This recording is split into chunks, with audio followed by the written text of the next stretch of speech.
Rita Oliva está de volta com seu segundo disco como Papisa. Amor Delírio é um compilado de canções que abordam diversas perspectivas sobre um dos mais poderosos sentimentos humanos, o amor.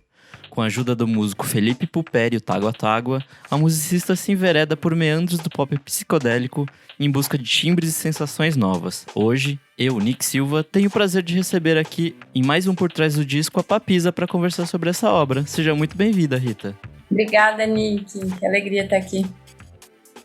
Primeiro eu quero começar perguntando que o Fenda foi lançado em 2019, então como foram esses vários anos aí, enfrentando pandemia e tudo mais, com o projeto entre esses dois lugares, né, de lançamento? Boa pergunta. Bom, o Fenda realmente veio quase no final de 2019, então a pandemia pegou em cheio a turnê desse disco. Ela tava no comecinho, a gente fez o Sul, aí, enfim, o primeiro show... Não era o primeiro show, mas teve um show em São Paulo que foi cancelado logo no começo da pandemia, e daí a coisa desandou. E todos sabemos o que aconteceu. Então, foi um baque muito grande, assim, eu passei muito tempo trabalhando nele, e eu pude trabalhar ele realmente, depois de lançado, muito pouco. E depois disso eu confesso que me bateu um desânimo com a música, de uma forma geral, que eu falei, gente, não é possível. E aí entrou a pandemia, e eu achava que só ia ter show em 2025 de novo. Tava meio pessimista em relação a isso. Então eu fiquei bem recolhida, assim, por alguns anos, mas eu nunca deixei realmente a música de lado. Eu fiz live, eu tava tocando, mas eu não tinha uma gestação ainda, não tinha alguma coisa outra que eu queria dizer. E ainda assim, em 2020 foi quando eu cheguei no nome do meu novo disco, foi lá em 2020, porque, enfim, Trapalhadas do amor pra lá e pra cá, e eu falei, caramba, quero entender melhor isso aí, se é que é possível. E eu lembro que eu criei essa pasta e a ideia começou ali no final de 2020, eu falei, acho que eu quero falar de amor nas músicas, meio que fui traçando esse universo, mas foi só em 2022, depois de eu viver mais coisas, eu acho, que eu falei, não, realmente eu quero voltar pra música real, oficial, então eu preciso de um disco novo, porque o Fenda ficou velho, dentro da lógica do mercado, para se trabalhar, infelizmente, hoje é tudo muito assim. E aí em 2022 eu sentei para compor no começo do ano, eu me coloquei ali um prazo, foi bem, eu diria que sistemático, eu fiz muita música nesse primeiro semestre, até ter a ideia de conversar com o Felipe. Na verdade, a gente é muito amigo, a gente estava tomando um café, falando das nossas vidas amorosas, e eu falei, tá, vamos distrair a cabeça, vamos produzir umas músicas, então. E daí ele falou, bora! E foi meio que, não era uma ideia de um disco, eu já tava com uma ideia de fazer um disco sobre sonhos, era outra coisa. E daí a gente acabou, enfim, juntou uma galera numa temporada de uma semana, falou, vamos gravar. Então, na verdade, foi um processo diferente pra mim. O Fenda, eu fiz ele inteiro sozinha, em casa, as músicas, as composições foram todas muito dentro da minha cabeça, elas foram feitas. E dessa vez, as composições também são minhas, mas eu dividi esse processo com eles, foi muito saudável pra mim. Acho que isso gera diferenças no disco, assim, acho que... Eu não sei, eu sinto que o Fenda, ele tem uma coisa muito onírica, muito mágica, assim, é um outro campo, assim, quase metafísico. O Amor Delírio, ele tem uma coisa mais, não sei, mais carnal, assim, as dores são mais reais, assim, é uma coisa mais tátil, sabe? Foi pensado isso, assim? Foi deliberado ou foi uma coisa que foi vindo enquanto você estava compondo essas canções? Acho que os dois. Porque quando entrou na pandemia, eu tinha acabado de fazer um disco sobre morte. Isso foi muito denso. Falei, meu Deus, estamos vivendo a morte intensamente agora. E aquilo pesou pra mim. Não o disco em si, né? Mas eu acho que pra todos a pandemia pesou. E eu entrei numa fase muito concreta. Parecia que era tudo muito concreto, porque era o que eu tinha na minha frente. A vida perdeu um pouco o encanto pra mim também, obviamente. Acho que pra muita gente, né? Quando a gente ficou trancado em casa. E muito da vida social se perdeu. Então, depois de passar por um ano de pandemia, eu pus na minha cabeça que eu queria fazer músicas mais solares e que eu tava precisando disso. de músicas que me colocassem para cima, músicas que trouxessem um conforto, um acolhimento. Então, acho que teve essa questão inicial. E numa fase mais mundana também, eu também considero o Amor Delírio muito mais mundano, ele é mais, acho que, relacionável também com as coisas que a gente passa, né, na vida, no dia a dia. E eu tava, acho que, vivendo isso intensamente e querendo fazer um disco mais planeta Terra, assim, humano, próximo das nossas experiências. Você fala muito de amor, romance, paixão, ilusão, desilusão, esse tipo de coisa. Essas histórias são histórias angariadas, histórias vividas, um misto dos dois. Como que foi esse processo de juntar todas essas vivências, né, pra trazer pro disco? Olha, são histórias diversas, eu diria. Óbvio que passa pelo meu filtro, né? Tem sempre uma impressão de talvez alguma coisa que eu já vivi, mas nem tudo. Eu acho que eu emprestei imagens que eu vi por aí, tanto... Eu acho que veio muito da minha vida social esse disco, então tem histórias de amigos. Eu acho que também se intensificou muito as minhas conversas durante a pandemia e pós também, elas se intensificaram muito nesse tema. Acho que já era uma tendência natural, talvez da idade, todo mundo tentando se relacionar e várias, né, confusões aí no meio. E eu gosto, é um assunto que eu gosto de conversar com as pessoas e acabo trocando muito com amigos. Então, tinham várias imagens teve várias imagens que eu tirei de conversas para compor. Eu falei, olha essa situação. Lógico que passa por um filtrinho ali de alguma coisa que eu já vivi parecida, mas usei isso como inspiração. As outras coisas eu acho que foi inspirada nesses processos de relacionamento, separação, apaixonamento, sedução. E sim, vivi algumas delas. E acho que Vai Passar é uma música que eu escrevi especificamente para uma pessoa num momento específico, que era uma pessoa que estava passando por uma dor emocional. E aí ela surgiu dessa vontade, assim, de trazer um consolo, realmente. Não era exatamente uma experiência pessoal. Outra pergunta que eu tenho aqui é sobre a produção do disco em si. Você já falou que o Felipe é muito seu amigo, que vocês trocam bastante coisa. E ele no projeto, né, o Tágua Tágua, ele tem timbres muito característicos, assim. Ele tem uma forma de tocar e produzir que é muito dele, assim. E acho que ele casa muito bem com as suas coisas também, assim. Logo nos primeiros singles que lançou, quando eu vi que ia haver essa fusão das duas coisas, eu achei muito legal, assim, funciona muito bem. Conta mais um pouco de como foi trabalhar com ele, assim, além do que você já contou pra gente sobre essa vivência pandêmica. Eu também acho que foi muito feliz essa junção, e a gente nunca sabe, né, antes de realmente trabalhar. Então foi uma aposta, tanto que eu falei, vamos produzir algumas músicas, e aí eu passei umas demos pra ele, eu tava muito aberta nesse sentido. Diferente do meu disco anterior, que eu tava muito fechada, eu queria tudo do meu jeito.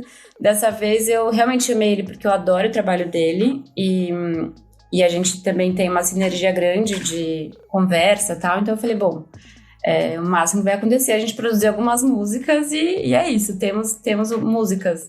Mas quando a gente começou a trabalhar junto, eu já senti que a coisa ia fluir, porque eram ideias parecidas em relação à produção, em relação ao processo, que eu valorizo muito, assim, o processo em si.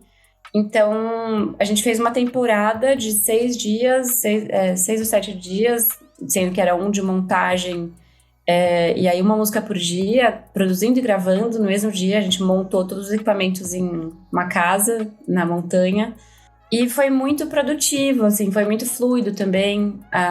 O time que a gente montou, tava todo mundo muito alinhado, e ao mesmo tempo a gente estava entre amigos, então as conversas sobre relacionamentos continuaram ali, nutrindo, eu acho, esse tema também do disco. E quando eu voltei, eu falei, não quero só 5 músicas, eu quero fazer o disco inteiro, porque é pra isso que eu tô movimentando. E aí eu propus, depois de um mês, a gente voltar, nem um mês, foram 3 semanas, eu falei, gente, vamos voltar. Eu queria congelar as agendas, porque é todo mundo muito ocupado.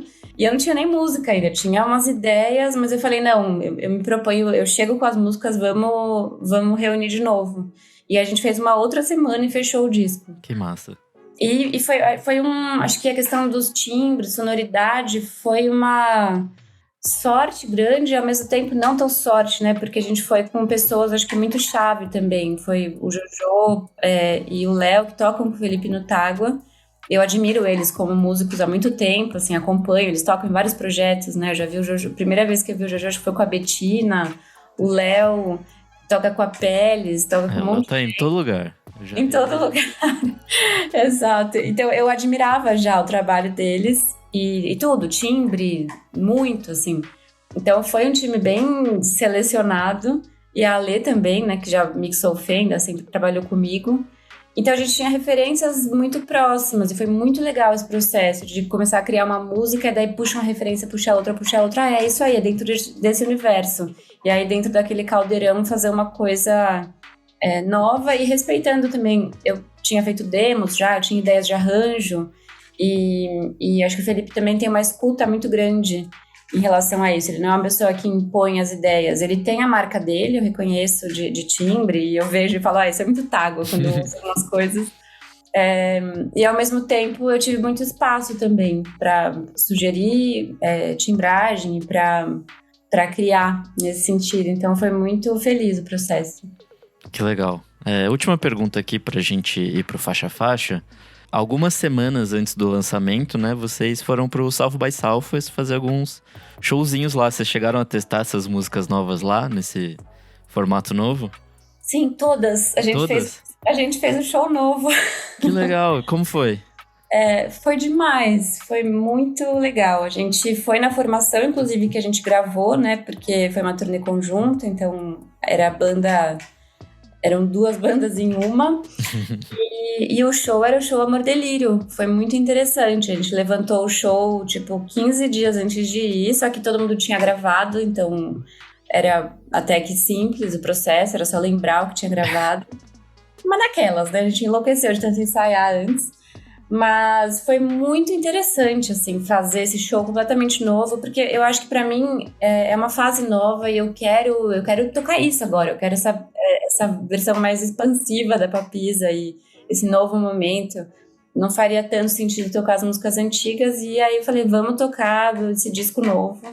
Inclusive para testar o show e amadurecer na estrada, que eu acho que é a melhor forma. Eu costumo falar que um show vale por 10 ensaios, porque é valendo. E foi demais, assim, foi muito legal ver a reação das pessoas. Eu acho que a intenção ali que eu coloquei no disco, eu consegui sentir isso no show também, que pra mim é uma coisa muito importante. E já tem perspectiva de fazer os shows aqui? Para um público que fala português?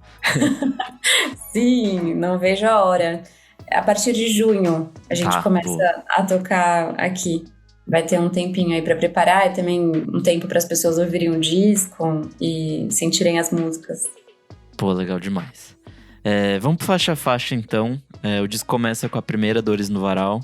Foi o segundo single lançado e eu não sei, eu sinto que ela apresenta muito bem o que é o disco, assim. Acho que ela já começa muito bem, seja em questão de narrativa, seja em questão dos timbres que você vai ouvir dali pra frente, que acho que é um pouco mais ruidoso, né, que o Fender, por exemplo. Por que você escolheu exatamente essa pra abrir? E é um puta musicão também. Pô, legal, eu adoro ela. Pra mim, ela é uma das minhas preferidas. Talvez por isso que eu escolhi pra abrir, pra começar. E eu queria começar pra cima já, começar já com um impacto. Tem isso, e tem o fato de que eu considero ela uma certa ponte entre o Fender e esse novo trabalho. Por exemplo, o baixo synth que começa nela, ele é o mesmo synth de terra do meu disco anterior.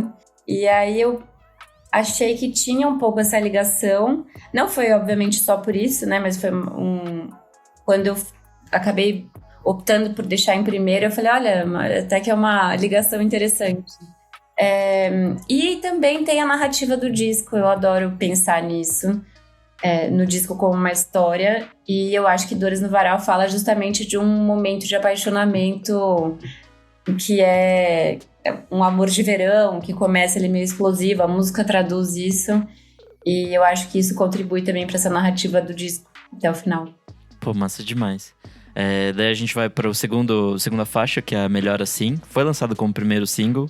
E o que você falou sobre Dores no Varal é o que eu achava sobre essa faixa, de exatamente ser uma ponte, assim, de conseguir sair do Fenda e apresentar como primeiro single, o primeiro impacto, né? Acho que faz muito sentido de mudar, mas não mudar tanto, sabe?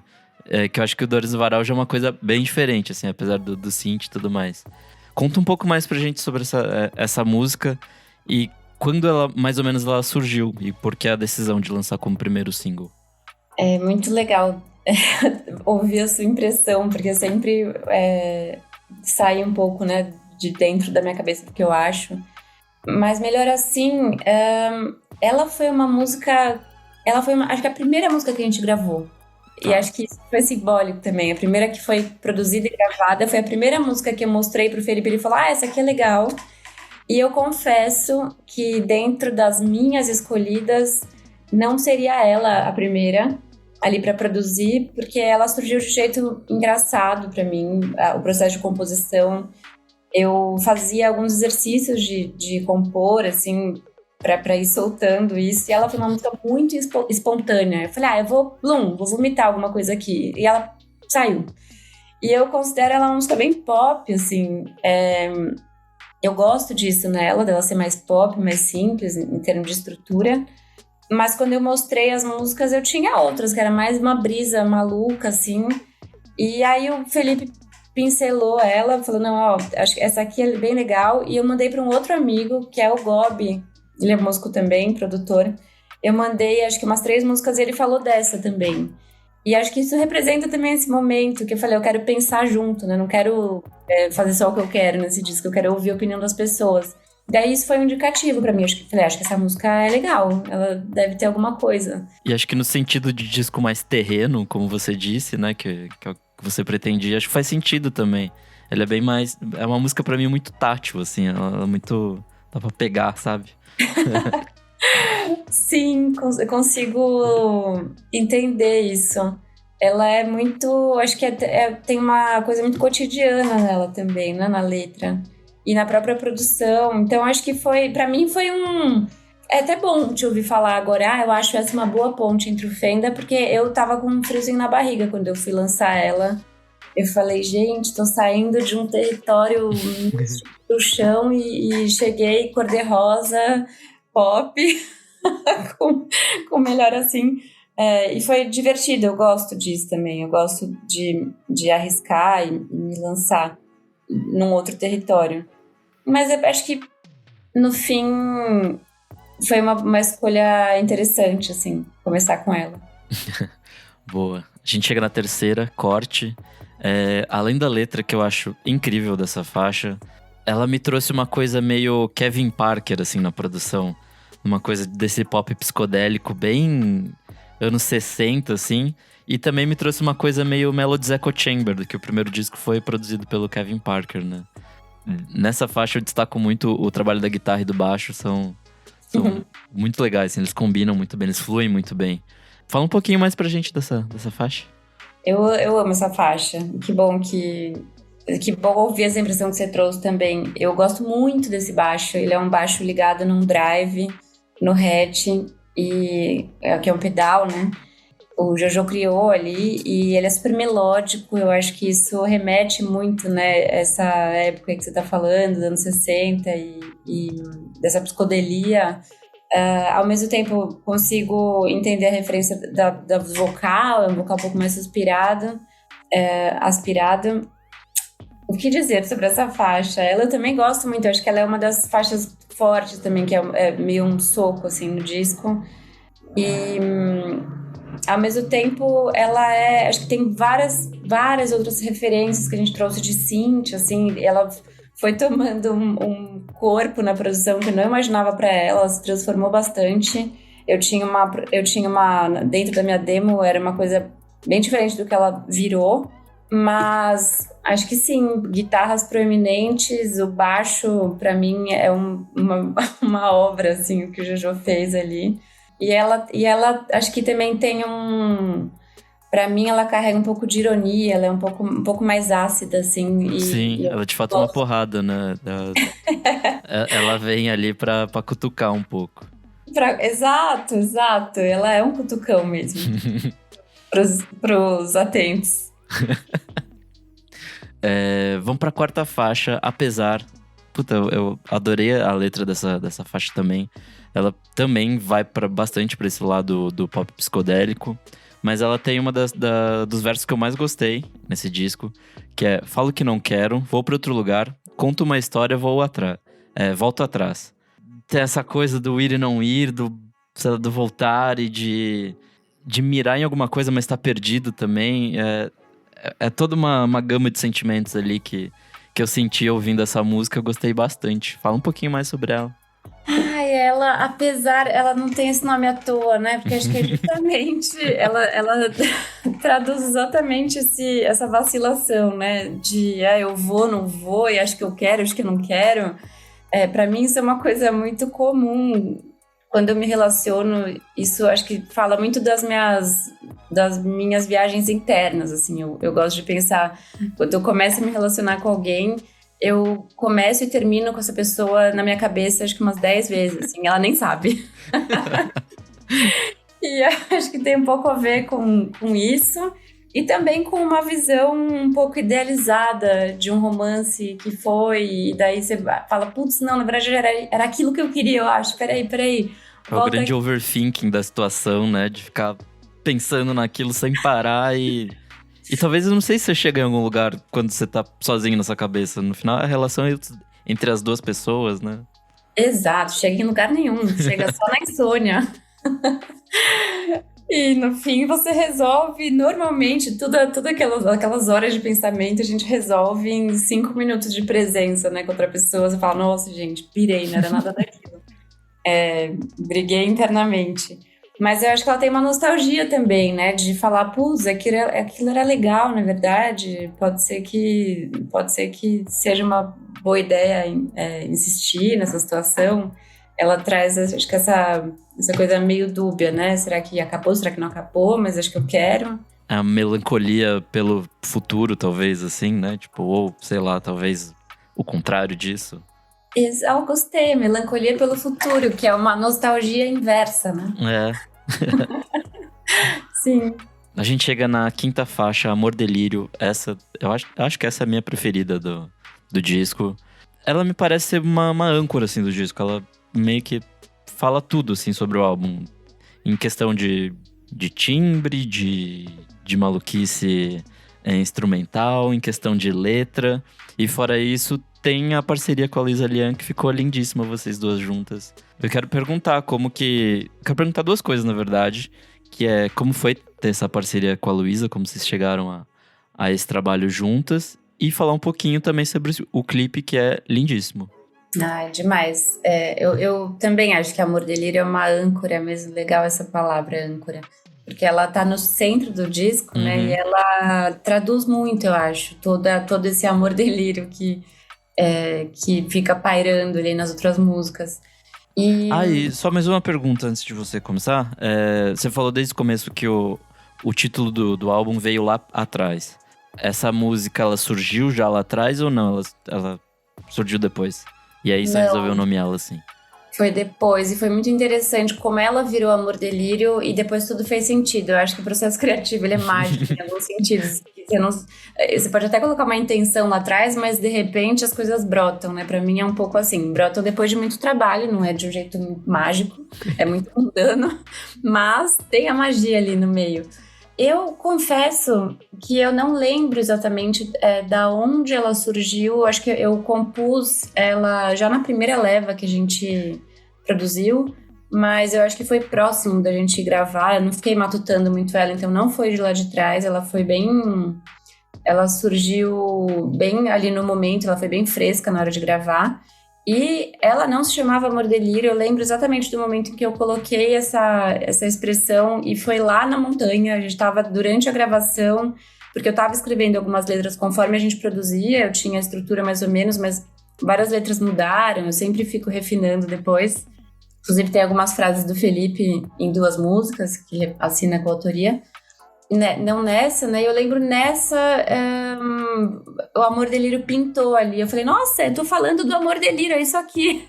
Eu me dei conta depois. E daí ela virou a faixa homônima. Foi um presente do processo. E a Luísa, a gente tem uma... É engraçado, as nossas histórias sempre se cruzam em algum momento. Ela participou do show do Cabana Café lá atrás, na Serralheria, em 2000 e bolinha, não lembro agora o ano. E depois, no primeiro show da Papisa que eu fiz, ela tava testando o IA Tempo e a gente tocou num hostel, a gente tocou junto também na noite. Primeiríssimo, assim, era um evento super intimista, eu tocando guitarra só. E eu falei, Lu, quer fazer? Ela falou, vamos, vou testar o que eu tô fazendo agora. Então sempre teve, né, esse caminhar paralelo. E esse show que eu falei da pandemia, que era o que foi cancelado em março de 2020, tinha a participação dela, tava tudo fechado, a gente ia fazer várias músicas dela também, e eu falei, caramba, não consegui. Foi um balde, assim, de água fria, e eu lembro nas lives, depois que eu fazia, eu tocava as músicas dela, porque a gente justamente tinha tirado e tal. Então, eu sempre tive uma conexão com o trabalho da Lu, e acho que foi a única pessoa que eu pensei realmente que fez sentido. Eu falei, não, faz sentido a voz dela aqui, vai ser massa. E ela arrasou muito, assim, foi maravilhoso. Quando a gente foi pro estúdio, eu falei, eu tô emocionada, ouvindo, assim. Ela trouxe uma pegada mais soul, mais jazz, assim, pro vocal. E deu uma malemolência muito grande pra música. Enfim, sou fã. E o clipe, como que foi o processo de fazer? Porque é um clipe belíssimo. O clipe foi um processo também intenso. A gente gravou tudo em 3 dias e ficamos todo mundo dormindo junto. Aí foi uma equipe grande. A gente foi pro interior também. Como acho que é engraçado, né? Como os processos acabam se repetindo nas fases do trabalho. Eu conversei com o Lucas Moluscos pra gente fazer esse videoclipe. A gente tinha trabalhado antes numa outra gravação no final do ano passado, em dezembro, então eu já tinha percebido uma sinergia, gostei da forma como ele trabalhava e acho que ele é uma pessoa muito sensível também. Eu adoro fazer vídeo trazendo várias subjetividades e a pessoa vai moldando isso quando casa, né? Moldando isso numa história. Então, foi uma troca de referências e eu sempre passo as impressões, as sensações que eu quero passar com aquela música. E acho que o Lucas foi muito feliz no roteiro que ele criou, junto com a Ana Mori, que também fez arte, figurino. E eu queria trazer essa história de amor pro vídeo, né? De amor e de delírio. Então, eu falei, bom, vamos trazer umas pitadas surrealistas. A gente pensou no Michel Gondry, que tem uma pegada mais onírica, né, nos filmes. Pensamos no David Lynch também e juntamos as referências e daí surgiu a ideia e a gente gravou em 2 dias, 2 diárias, foi um pouquinho antes e foi muito interessante o encontro com o Rafa, que é o ator que tá lá comigo na história. A gente se conheceu no dia, assim, um dia antes. E é uma história, um vídeo que tem intimidade, né? A gente teria que estar com azeitado ali na convivência. E a gente foi um dia antes, o Rafa foi muito querido, ele abraçou assim, o projeto, abraçou o clipe. E a gente se deu muito bem, isso foi muito importante, eu acho, pra coisa fluir. A gente teve química, tinha gente na gravação que não conhecia nenhum dos dois e achou que a gente era amigo de longa data. Que legal. Enquanto a gente conversava. Então, acho que teve esse encontro, assim, geral da equipe. E o clima também foi muito legal da equipe. É uma coisa que eu valorizo muito, a harmonia do ambiente, assim, porque já é estressante, né? Acho que mesmo na gravação, eu falo que foi tudo ótimo, mas é um trabalho intenso, Sim. né? Você fica lá 12 horas gravando, enlouquecido, pensando nas músicas e às vezes bate cabeça. Ainda mais tem muita coisa noturna, né? Deve ser um terror gravar de noite. Sim, e a gente gravou na quinta e sexta pré-carnaval. Então foi a equipe inteira topou, mas a gente chegou em São Paulo, sei lá, 5 da manhã do sábado, né? Porque eu virei uma noite gravando e a galera lá, presente, feliz com o que estava acontecendo. Ele foi feito por gente que é muito apaixonado pelo que faz também. Então isso eu acho que conta. E acabou ganhando um lugar no coração, eu acho, da equipe, esse filme. Massa demais. A gente chega pra 6ª faixa, que é Vento, a única faixa instrumental aqui do disco. É um respiro meio jazzístico, meio psicodélico. Da onde veio a decisão de colocar esse momentinho, que é bem onírico, na verdade, né? Ele é bem viajandão, assim. Em algum momento ele me lembra o Fendo, assim, essas coisas mais, enfim, surreais, assim mesmo. E também, amor tem disso também, né? De você se sentir levado para lugares que você nunca imaginou. Conta um pouquinho pra gente dessa faixa. Como que foi a escolha de trazer ela pra cá? Olha, ela foi um acontecimento. A gente estava em São Chico e no meio da produção, eu acho que ela foi um respiro pra gente, de certa forma também, de ter alguma coisa fluida ali, porque a gente estava até então com as composições muito definidas e tendo que matar uma música por dia. E ela surgiu durante a gravação. Tanto que nós 4 assinamos a autoria dela. Ela começou com uma linha de guitarra, o Felipe começou a tocar e a gente entrou na onda. Acho que a gente já estava também tinha uma sinergia grande assim entre a gente. E tinha já uma ideia no ar. Vamos tentar pôr uma vinheta, algum tipo de respiro, alguma fala, alguma coisa do tipo. E eu gosto muito da ideia de ter alguma coisa instrumental, justamente para dar esse respiro e isso que você falou de espaço para imaginação, né? Afinal, amor, romance, ele tem que existir também na imaginação, nesse lugar do sonho, antes da coisa acontecer, né? Da fantasia. Não era uma certeza ainda de como ela iria entrar, eu até pensei na hora, será que eu ponho uma letra, não ponho? Mas ela fluiu de um jeito muito legal e acho que esse respiro que representou ali pra gente na hora de gravação acabou também se transformando num respiro no disco. Um momento também, eu acho, de virada pro disco, porque pra mim Amor Delírio é um momento de virada. A primeira parte do disco fala sobre apaixonamento, sedução, confusão, vai e volta, aí Amor Delírio já fala, opa, alguma coisa dissolveu aqui.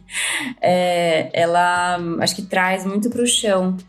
E fez muito sentido colocar Vento depois, porque ela permite esse respiro pós-pancada, do pós-delírio. É um momento de reflexão. E foi muito engraçado, porque eu sempre fico matutando no que as músicas representam e qual que é a história por trás daquilo e qual que é a narrativa do disco, que momento que a pessoa que está passando por aquilo está passando, como se fosse uma personagem. E eu lembro de falar pro Felipe, já sei, essa música chama isso e ela representa isso. Depois, no outro dia, já sei, ela chama outra coisa e representa outra coisa. E ele falou, Rita, o significado dessa música varia conforme muda a sua vida. E eu acho que ela, no fim, representa um pouco isso, é o espaço do imagético, para quem estiver ouvindo poder imaginar o que quiser ali nesse momento. Eu acho isso muito interessante. E o vento também é um símbolo de mudança, né? Tipo, enfim, um sopro, algo que vem e você não espera. Então, eu acho legal essa coisa de cada hora significar uma coisa. Acho interessante essa leitura da música. Legal. Eu gosto da ideia de ter algo aberto, assim, também, sabe? Porque daí acho que o disco vira realmente de todo mundo, sabe? É quando... não tem nada, não tem uma história definida. Agora você pode viajar um pouco nesse universo. Boa. A gente chega na 7ª faixa, Romance Vago. Essa pra mim é uma das que eu mais quero ver como vai ficar ao vivo, porque eu gosto muito da levada dela, assim. Ela tem uma coisa bem... Enfim... propulsivo, assim. E fora isso, ela me passa uma coisa, não sei, de ver algo nascendo onde você não esperava, talvez. Eu não sei, você me falou que esse segundo lado do disco aí, ele tem uma coisa um pouco mais pé no chão, mas eu achei essa música bem imaginativa, assim, de você achar que você tá num beco sem saída, mas você vê uma luzinha lá no fundo, sabe? É mais ou menos por aí? É super por aí. Eu acho que o lado B do disco não é exatamente pé no chão, mas ele é pós-término. Então ele pra mim, Amor Delírio é o fundo do poço. Tá. Entende? E daí a gente respira o fundo do poço ali em Vento e Romance Vago começa a subir de novo. Então é perfeita a sua descrição, é a luzinha no fim do túnel. Com certeza, pra mim ela representa um momento, aquele momento em que a gente terminou, tá lá na Rua da Amargura, mas, putz, eu vou sair de casa, sabe? Tá bom, vai. A galera fala, vamos sair, você precisa arejar, e você fala, tá bom, vai, eu vou, não quero, mas eu vou. Então ela representa, acho que esse momento de se arrastar, assim, nova relação e perceber que as coisas se transformam, né? E que não é, a gente tem o lado baixo das relações e da vida, mas ele também, depois de toda a baixa, vem uma outra altinha, né? Nem que seja uma subida meio forçada, assim. Então acho que essa música tem um pouco isso e, sem dúvida, tem uma ponta de esperança depois das desilusões. De se abrir pro inesperado, né? Eu acho bem legal essa coisa. A gente chega na oitava, Vai Passar.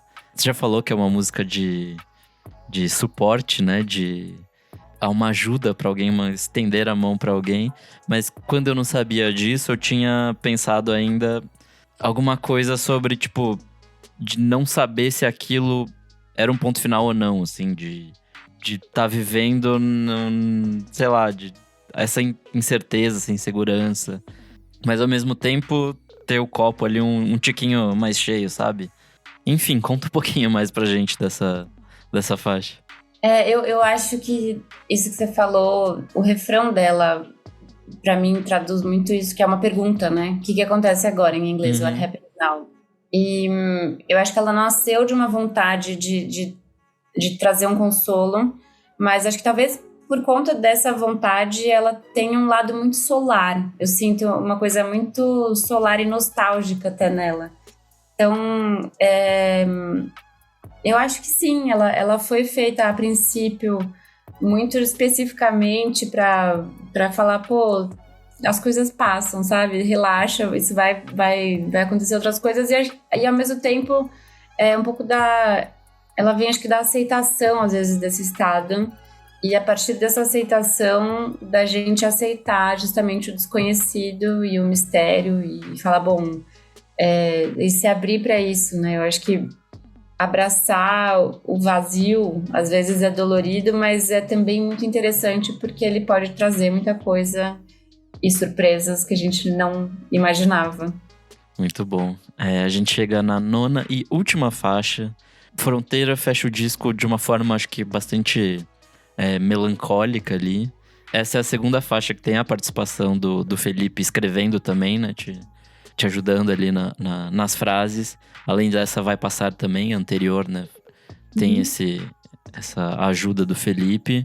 Você acha que foi proposital acabar nesse... Eu não sei se tom mais baixo, mas ele acaba, acho que um pouquinho mais down, assim, pra mim, o disco. Olha, eu acho curioso, porque ela realmente é mais malemolente, né? Ela acaba num fade out, ela tem uma coisa mais lenta. E ao mesmo tempo, isso que eu tava falando do vazio, ali em Vai Passar, pra mim essa música representa muito... E você tem razão, pode ser realmente uma coisa um pouco melancólica, mas ela representa a liberdade pra mim. Tem um tom muito forte e uma frase que acho que traduz muito o que ela representa é: ando tão vazia, sem fronteira e a vida é tão pulsante. E vem justamente dessa sensação de você olhar para o vazio, pensando num lado da vida afetiva, romântica, você não tá ali numa relação com alguém. Eu vivi muitos anos da minha vida em relações, e esse é um estado que eu também me encontrei muitas vezes de término e ao mesmo tempo de abertura total para o mundo. Quando você percebe um vazio, você não tem uma sensação de preenchimento que pode vir de uma relação afetiva, mas ao mesmo tempo tem uma vontade de explorar e uma abertura e o campo das possibilidades abertas, assim. E acho que isso tem um pouco de melancolia ali. Às vezes a gente fica num anseio, mas será que eu queria estar me relacionando com alguém? Mas ao mesmo tempo é sempre uma coisa dupla dentro de mim. Eu tenho o anseio, mas também tenho uma felicidade, uma alegria grande dessa abertura e das possibilidades. Então ela é um adeus suave, eu sinto. Quando você fala, essa situação passou, eu já tô aqui num lugar muito mais pleno e muito mais plano, não é mais tão cheio de turbulência e mais calmo também. Acho que é a calmaria depois da tempestade. Pô, bom demais. Adorei essa conversa. É isso, assim, é o que eu sempre falo pros artistas que vêm aqui, expande muito o disco, assim. Acho que eu sempre tenho minhas brisas internas sobre, né, as coisas que eu gosto e que, enfim. E aí, quando a gente conversa com os artistas que fizeram as obras. São coisas que vão pra muito além, assim, das coisas que estão na minha cabeça, né? Então, adoro esses papos. É muito legal te receber aqui de novo. Muito obrigado por esse papo. Ai, obrigada a você, Nick. Eu digo mesmo, é muito, muito massa conversar em profundidade com você que tem um olhar atento e um ouvido tanto musical quanto sensível, acho, para perceber as nuances das músicas. E as músicas, eu acho que elas têm vida própria, né? É muito importante, assim, a troca, para mim é muito rico isso também. E estou muito feliz de poder trocar isso com você e obrigada demais pelo espaço, mais uma vez, por aqui. Bom, esse espaço é seu para você deixar redes sociais, onde as pessoas te encontram, convidar as pessoas para ouvir esse disco que saiu agora dia 12 de abril. E também convidar para os shows que vão vir por aí. Sei que ainda tá meio longe, mas... Bom, para me encontrar nas redes é Papisa Brisa, em todas elas, exceto nos streamings, que é Papisa. Então, minha assinatura no Instagram, nas redes sociais, é Papisa Brisa. No streaming, o disco está disponível ali em todas as plataformas. Papisa, Amor Delírio, ouçam... Depois me contem as impressões e as histórias de amor que eu quero saber.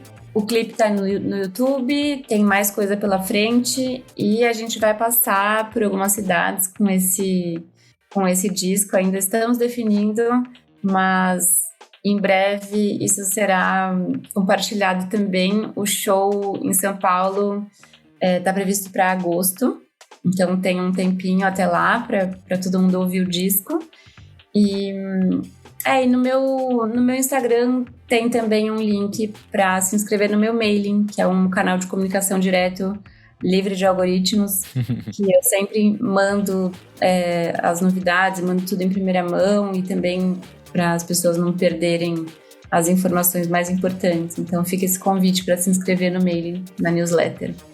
O Por Trás do Disco é um projeto paralelo do podcast Vamos Falar Sobre Música. Para ter acesso a esse e outros programas lançados com muita antecedência, apoie a gente em apoia.se/podcast VFSM.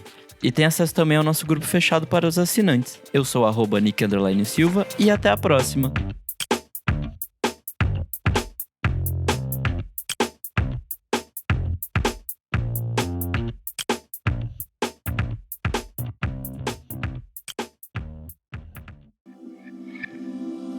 Esse podcast foi editado por Nick Silva.